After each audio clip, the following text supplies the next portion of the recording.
लोनी बाव के जिस गांव में राज्यपाल आचार्य देवव्रत जी खाना खाने वाले हैं, ये दलित परिवार है। जयंती लाल दिहाड़ी मजदूर हैं, खेतों में काम करते हैं। इनके पास खेत नहीं है, दिहाड़ी मजदूरी के तौर पर ये काम करते हैं और इनके घर में, इनकी किचन में वो खाना बन रहा है जिसे आचार्य देवव्रत खाएंगे। जयंती बताइए क्या क्या बन रहा है? वो तुअर बटाका और गाजर की सब्जी बन रही और दाल भात। अच्छा लग रहा है, इतने बड़े नेता हमारे यहाँ आ रहे हैं। नहीं, स्पेशल तो नहीं, जो कुछ उनके कुक ने बोला था वही बनाया। इनके घर में एक तरीके की बड़ा खुशी का माहौल है। इनको बड़ा अच्छा लग रहा है कि महामहिम आज इनके दरवाजे पर आ रहे हैं। इन्होंने ऐसा कुछ सजावट वगैरह नहीं किया है, पर इनके मन में बहुत खुशी है, बहुत प्रफुल्ल है, बड़ा उत्साह है। मुझे तो बहुत अच्छा लगता है, इतने बड़े आदमी मेरे घर आते हैं, मेरी कुटिया में।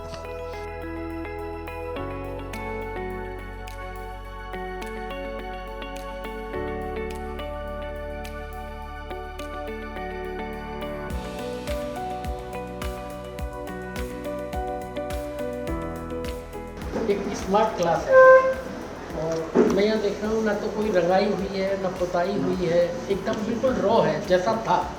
भला ऐसा नहीं किया गया है कि राज्यपाल आ रहे हैं तो इसकी कोई तैयारी की जाए, कोई साफ़ सफाई की जाए। ये बहुत मतलब एकदम बिल्कुल आचार्य जी जैसे कि नेचुरल खेती, प्राकृतिक खेती की तरफ जोर देते हैं। तो मुझे लगता है यहाँ के प्रशासन ने भी बिल्कुल प्राकृतिक रखा है सब कुछ। प्रधानमंत्री जी का दूसरा मिशन स्वच्छता अभियान, गांव की गलियों में सब लोग मिल के झाड़ू लगाते हैं ताकि स्वच्छता का एक संदेश जाए और लोगों में आदत बने स्वच्छ रहने की और बीमारियों से भी मुक्ति मिले। और उसके बाद रात को मैं गांव में एक जनसभा करता हूँ। पूरे गांव के बच्चे, बूढ़े, जवान, महिला, पुरुष उसमें सम्मिलित होते हैं और वो खाट पे बैठ के मैं सभा करता हूँ। तो वो खूब खुल के 1-1.5 घंटा बातचीत लोगों से होती है, सब तरह की, उनमें बच्चों को संस्कारित करने की, बेटे बेटियों में कोई भेद नहीं, उनको शिक्षा देने की, गांव में भाईचारा और समरसता का विचार। और हमारी भारत सरकार और प्रदेश सरकार गांव के लोगों के लिए जो नई नई योजना लेके आए हैं उनका लाभ कैसे ले सकते हैं, ये भी उनमें चर्चा रहती है।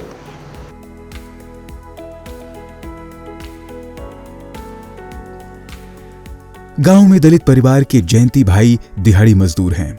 कभी कल्पना में भी नहीं सोचा कि राज्यपाल उनके दरवाजे पर आ सकते हैं। घर में ज्यादा जगह नहीं है, छोटी सी रसोई है, पर घर की देहरी पर राज्यपाल आचार्य देवव्रत बिठाकर भोजन कराया। आचार्य देवव्रत भी भावुक थे और दलित परिवार भी भावनात्मक दृष्टि से आह्लादित था। परिवार में नन्हे शिशु का जन्म कुछ दिन पहले हुआ तो परिवार ने राज्यपाल आचार्य देवव्रत से आशीर्वाद देने को कहा, तो राज्यपाल ने भी उनको अपने लोक भवन में आने का न्योता दे दिया।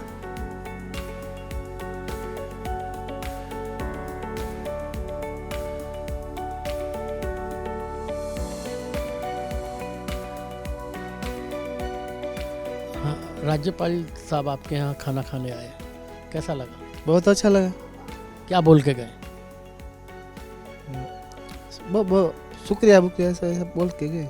आपको राजभवन बुलाया है? हाँ, हमें राजभवन बुलाया है, बेशक हम जाएंगे। उन्होंने कहा कि हम आपको निमंत्रण देते हैं। हाँ, हम जाएंगे, हम उनका निमंत्रण स्वीकार करेंगे। क्या क्या खिलाया? खिलाया वो तुअर की दाल, फिर तुअर बटाका, गाजर, वाल, इन सब की सब्जी बनाई थी। रोटला भी बनाया? रोटला भी बनाया था, बाजरे का, गेहूं की रोटी बनाई थी।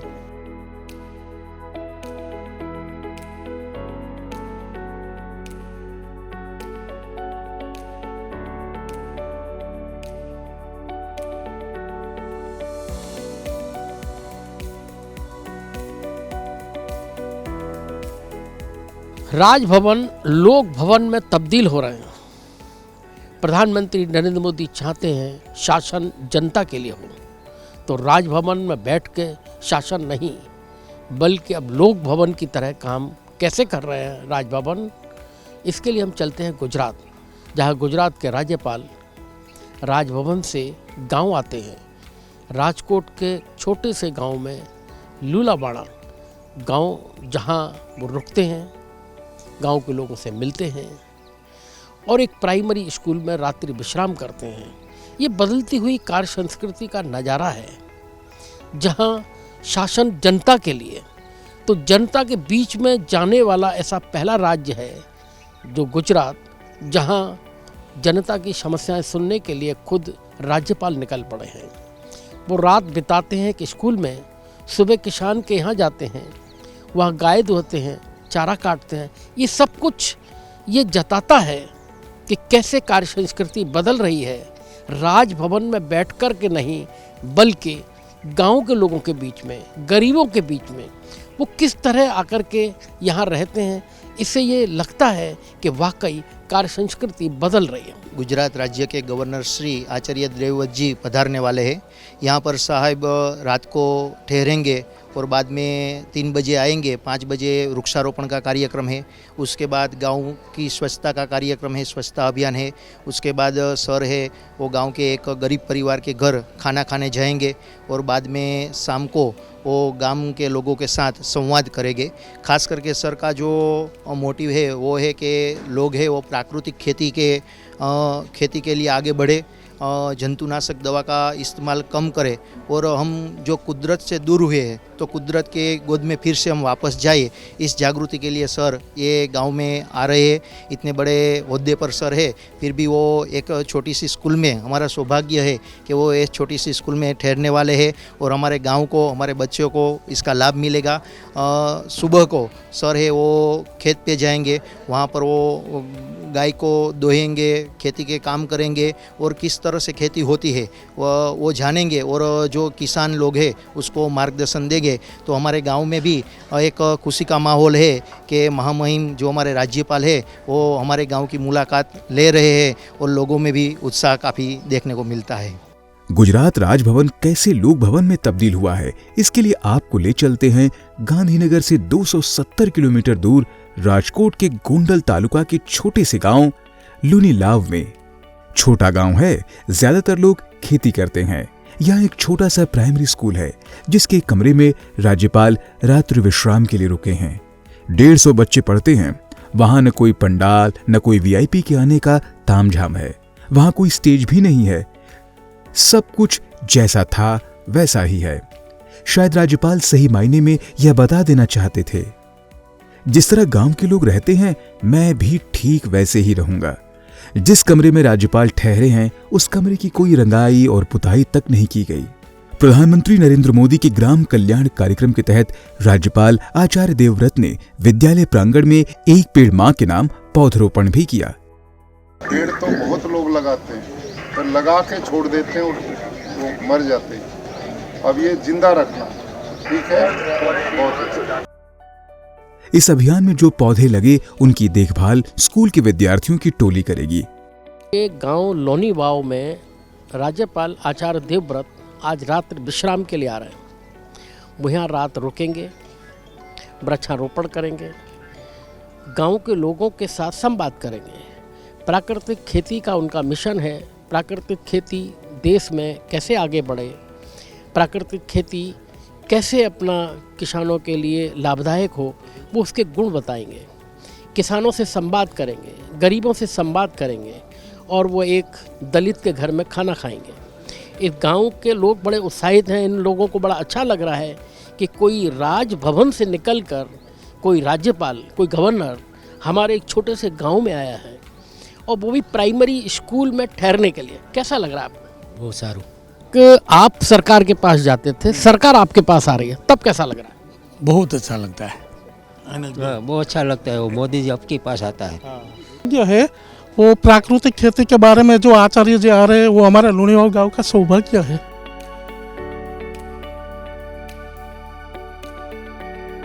गांव की गलियों में राज्यपाल आचार्य देवव्रत ने खुद झाड़ू उठाकर सफाई की तो पूरा गांव झाड़ू लेके उमड़ पड़ा।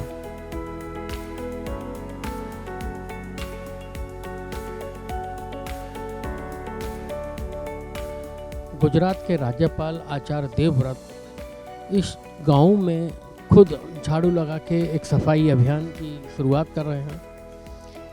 ये बहुत छोटा सा एक गांव है। इस गांव में इनको यहाँ रात्रि विश्राम करना है। अभी इन्होंने पौधे लगाए हैं। पौधे लगाने के बाद इस गांव की गलियों को साफ कर रहे हैं, जिससे कि एक स्वच्छता का संदेश जाए। प्रधानमंत्री नरेंद्र मोदी का एक अभियान है स्वच्छ भारत, तो उस स्वच्छ भारत के लिए एक अभियान लिया है। तो इस गांव में खुद राज्यपाल झाड़ू लगा करके ये कूड़ा उठा रहे हैं और इसकी सफाई कर रहे हैं। ये एक जागरूकता का अभियान है। इसमें गांव के लोग भी शामिल हैं।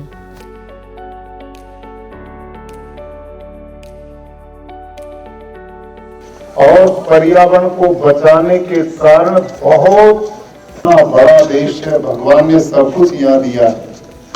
यदि हम इसे साफ सुथरा रखना शुरू कर दें तो बीमारियों से बचेंगे। जो मेहनत का, पसीने का पैसा दवाइयों में जाता वो बचेगा।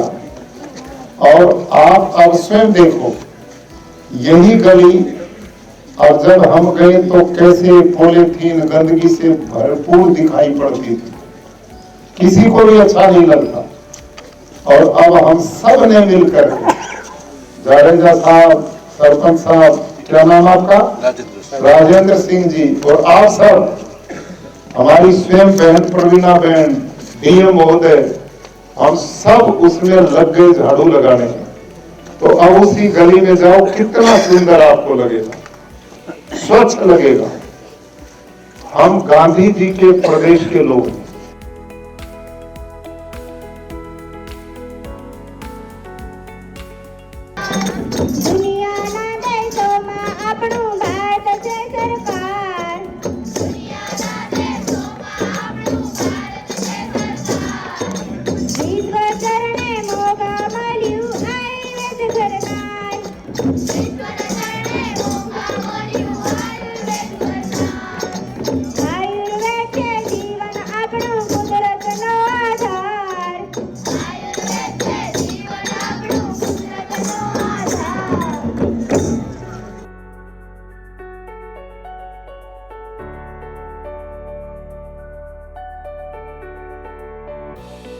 आप लोगों की परिचित भी हैं और जिस उत्साह के साथ उनमें लोगों के प्रति सद्भावना और लोगों के हित के कार्यों में सहयोग की भावना है।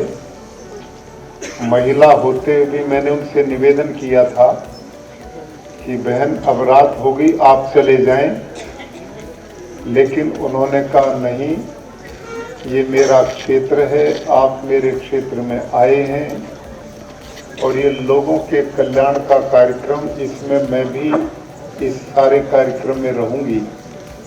इसलिए आप सबसे मैं आग्रह करूंगा कि हमारी बहन के सम्मान में आप पूरा करतल ध्वनि से इनका अभिनंदन करें।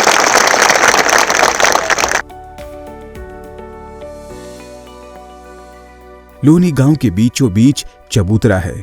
वटवृक्ष के नीचे बैठकर राज्यपाल आचार्य देवव्रत ने खाटला पंचायत की।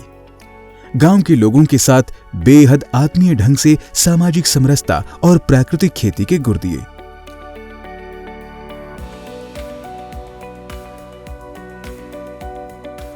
लोनीवाव के प्राइमरी स्कूल, जहां राज्यपाल सुबह उठे तो बच्चों के साथ योगा कर प्राणायाम, सूर्य नमस्कार के शारीरिक और मानसिक लाभ से अवगत कराया।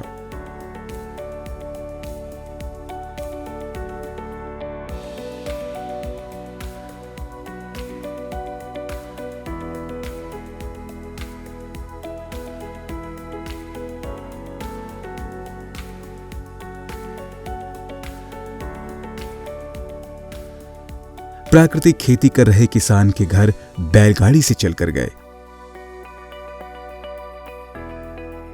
प्राकृतिक खेती में बिल्कुल मुश्किल नहीं होती, उल्टा ये रासायनिक खेती से बहुत सस्ता है। अब पंकज भाई का आप खेत देखिए, इतना ज़बरदस्त यहाँ पर मैं देखता हूँ चना का खेत है। मैंने भी बहुत दिन के बाद इतना अच्छा खेत देखा है। पूरा खेत एक लेवल पे है और एक एक पौधा चने से लदा हुआ है और नया फूल भी इसमें भारी मात्रा में। और इधर आप पूरा मटर देखिए, कितना ज़बरदस्त मटर खड़ा है और कितना फूल इसके ऊपर आया हुआ है। तो मैं समझता हूँ कि किसान प्राकृतिक खेती से ही समृद्ध होगा। माननीय प्रधानमंत्री जी ने अब प्राकृतिक खेती को राष्ट्रीय प्राकृतिक कृषि मिशन बनाया है। वो किसान की समृद्धि के लिए और लोगों के स्वास्थ्य की बहुत चिंता करते हैं। मैं समझता हूँ कि पंकज भाई ने 2016 से प्राकृतिक खेती की है। इनके किसी भी पौधे में किसी पोषक तत्व की कमी नहीं दिखाई दे रही है और ये केवल गो आधारित प्राकृतिक खेती है। रासायनिक खेती में बाहर से यूरिया खरीदता है, डीएपी खरीदता है, फिर उसमें पेस्टिसाइड डालता है और इनपुट लाए जाते हैं जो किसान की जेब से पैसा जाता है। और इसमें किसान की जेब से कोई पैसा नहीं जाता क्योंकि पंकज भाई ने अपनी गाय पाली हुई है। गाय के गोबर गौमूत्र से जीवामृत, घनजीवामृत, बीजामृत अपना ही बनाते हैं। और मुझे पूरा विश्वास है कि इनकी धरती माँ में अब इतनी गुणवत्ता पैदा हो चुकी है, अब इसमें बीमारियां भी आना बंद हो जाएंगी। ये खेत देखने से बिल्कुल जैसा कि आपने कहा अच्छा भी लग रहा है, लेकिन मैं ये देख पा रहा हूँ कि इसमें कहीं कोई बीमारी नहीं है, एक पत्ता इनका खराब नहीं है। हाँ, कहीं कोई कीड़ा नहीं लग रहा है। यही आश्चर्य है। मैं यही बताना चाहता हूँ कि रासायनिक खेती में क्योंकि धरती की गुणवत्ता धीरे धीरे कम हो रही है, ऑर्गेनिक कार्बन घट रहा है और ये जो खाएगा व्यक्ति इस अनाज को वो बलवान बनेगा, ओलंपिक में जाएगा। और जो यूरिया, डीएपी, जहर, लोग बीमार हो गए, कहीं हार्ट अटैक, कहीं डायबिटीज, कहीं घुटने बदल रहे हैं, कहीं पैनक्रियाज खराब हो रही हैं, कहीं किडनी खराब हैं। ये सब हमारे खान पान का दुष्प्रभाव शरीर पे पड़ रहा है। तो ये आहार, ये पंकज भाई केवल खेती से समृद्ध नहीं, किसानों के स्वास्थ्य की भी चिंता कर रहे हैं। आने वाली पीढ़ियों की उपजाऊ जमीन देखे जाएंगे, धरती का शुद्ध पानी देंगे, आकाश की हवा पवित्र होगी। तो ये एक बहुत बड़ा यज्ञ कर रहे हैं, यज्ञ कर रहे हैं, पवित्र काम कर रहे हैं।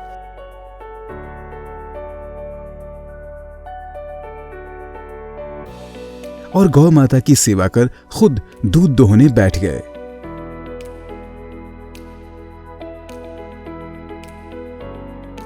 तोरकोटड़ा गांव में 40 गांव के लोगों को प्राकृतिक खेती करने की सलाह दी।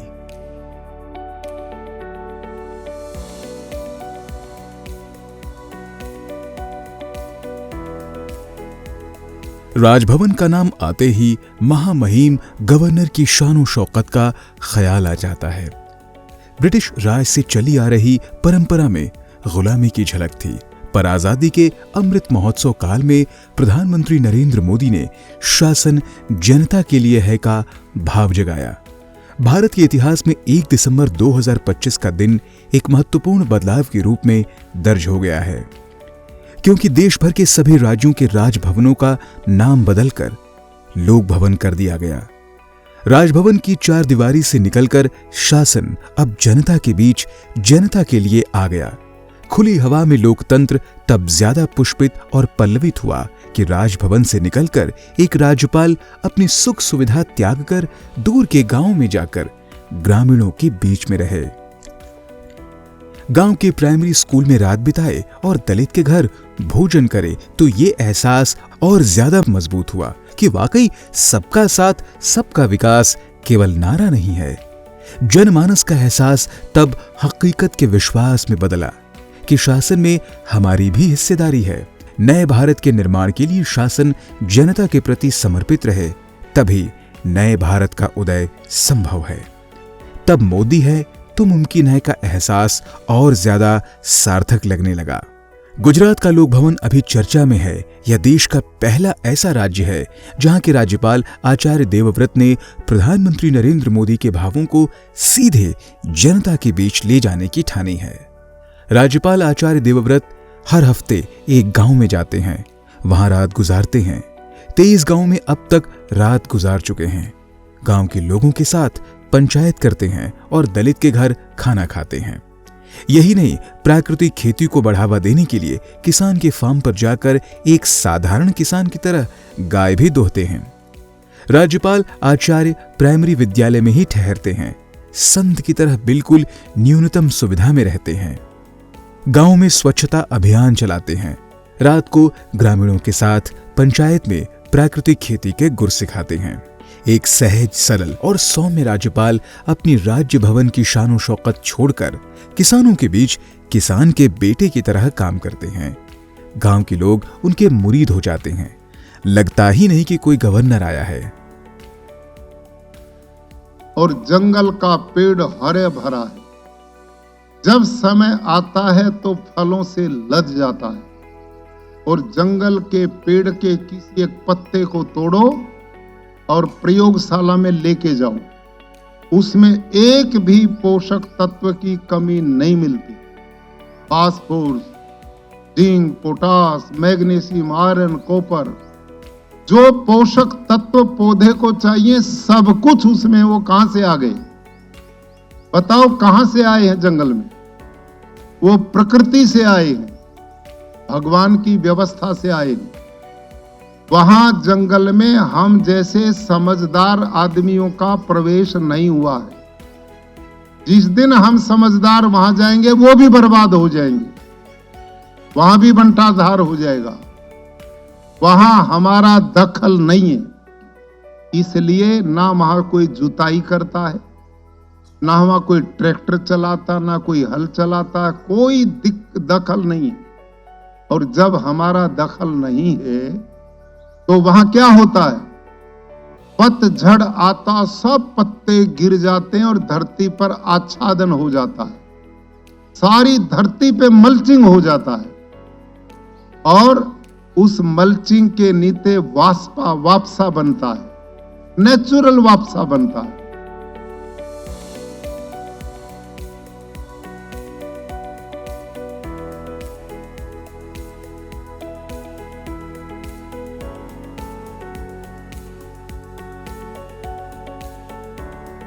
आप जिस 1 बीघा में जितना खातर डालते हो उसको डबल डाल दो, दुगुना, क्या उत्पादन बढ़ जाएगा आपका?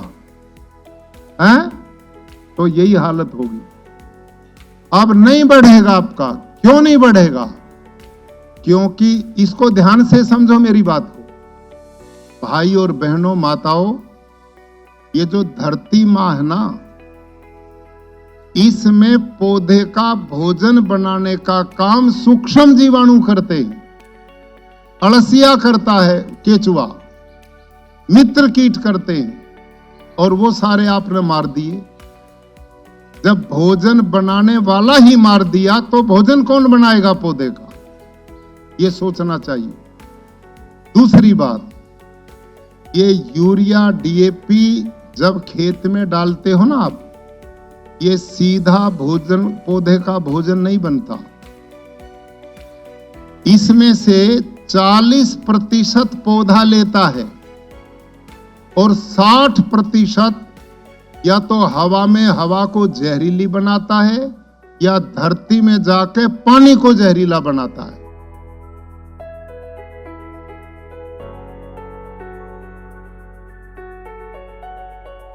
सत्ता अहंकार के लिए नहीं, सेवा के लिए होती है। प्रधानमंत्री नरेंद्र मोदी ने इसी भाव के साथ राजभवन का नाम बदलकर लोक भवन किया। अब यह इच्छा शक्ति पर डिपेंड करता है कि हम जनता के लिए क्या कर सकते हैं। गुजरात ने फिर एक नया रोल मॉडल दिया है जो दूसरे राज्यों को सीख देता है कि अगर इच्छा शक्ति हो तो कुछ भी संभव है।